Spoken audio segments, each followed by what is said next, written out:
dengan NPM 20010720002 dari kelas Tadris IPSP Institut Agama Islam Negeri Metro. Baiklah, di sini saya akan menjelaskan tentang dua materi dari mata kuliah Tauhid dan Ilmu Kalam.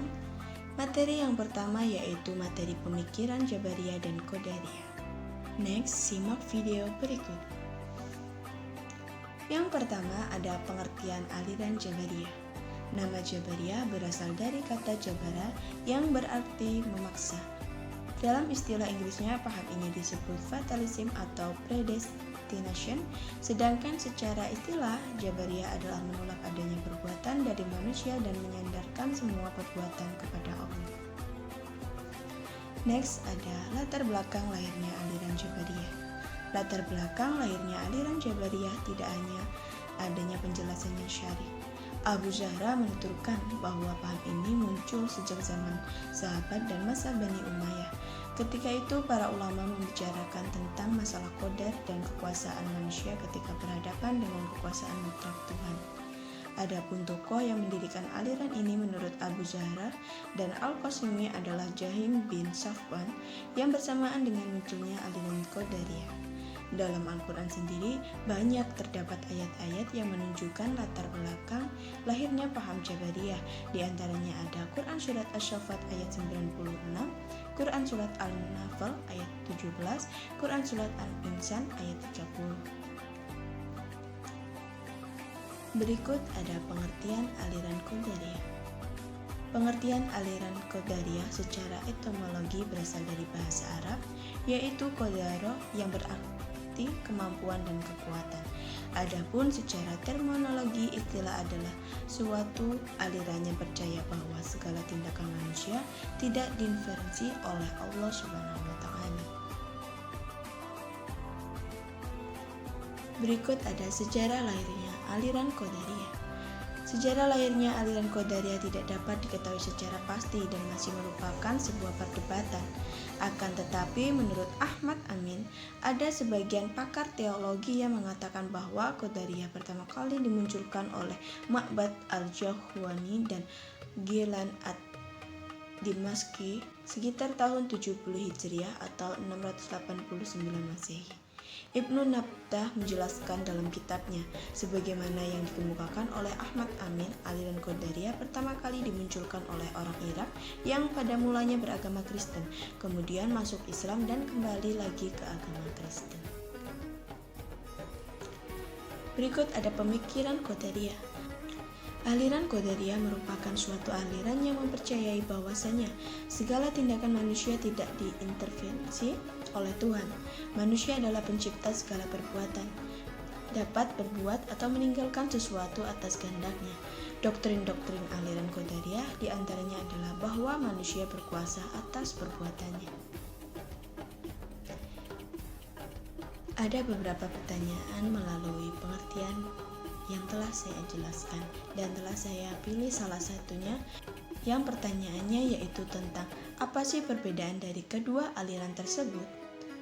Baiklah, saya akan menjawabnya. Perbedaan antara kedua aliran Qadariyah dan Jabariyah adalah aliran Qadariyah yang percaya bahwa segala tindakan manusia tidak diintervensi oleh Tuhan. Aliran ini berpendapat bahwa tiap-tiap orang adalah pencipta bagi segala perbuatannya. Ia dapat membuat sesuatu atau meninggalkannya atas kehendaknya sendiri, baik perbuatan buruk maupun perbuatan jahat.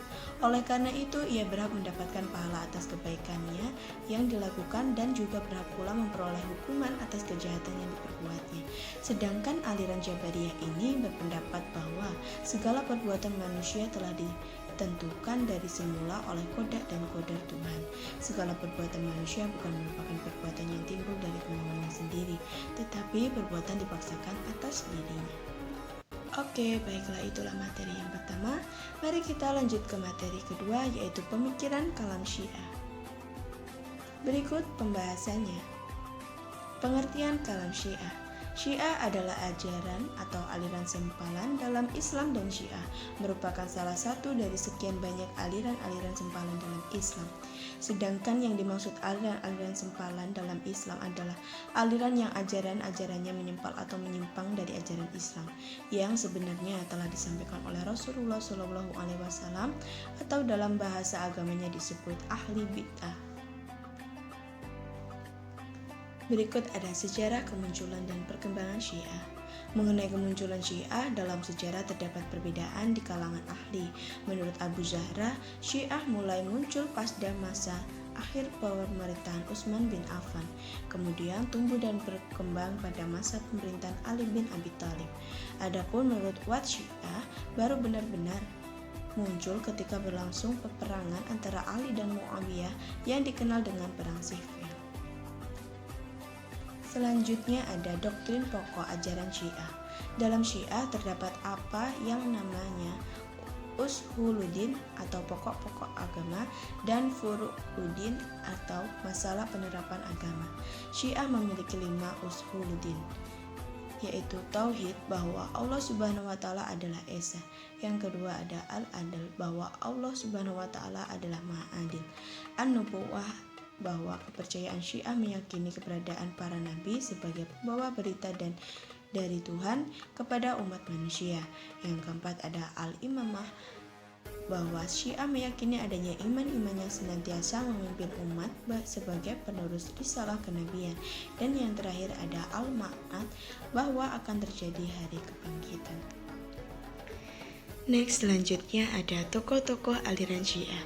Dalam pertimbangan Syiah, selain terdapat tokoh-tokoh populer seperti Ali bin Abi Thalib, Hasan bin Ali, Husain bin Ali, terdapat pula 2 tokoh Ahlul Bait yang mempunyai pengaruh dan andil yang besar dalam pengembangan paham Syiah, yaitu Zaid bin Ali bin Husain Zainal Abidin dan Ja'far al-Sadiq.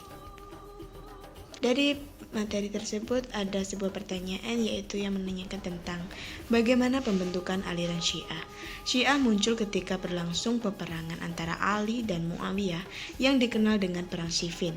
Secara historis, pakar aliran Syiah terbentuk setelah wafatnya Nabi Muhammad SAW, yakni ketika Abu Bakar terpilih sebagai khalifah pertama pada pertemuan Tazkiyah yang diselenggarakan di Dar al-Nadwa di Madinah. Baiklah, mungkin itu saja yang dapat saya sampaikan. Kurang lebihnya saya mohon maaf. Saya akhiri, wabillahi taufiq wal hidayah. Wassalamualaikum warahmatullahi wabarakatuh.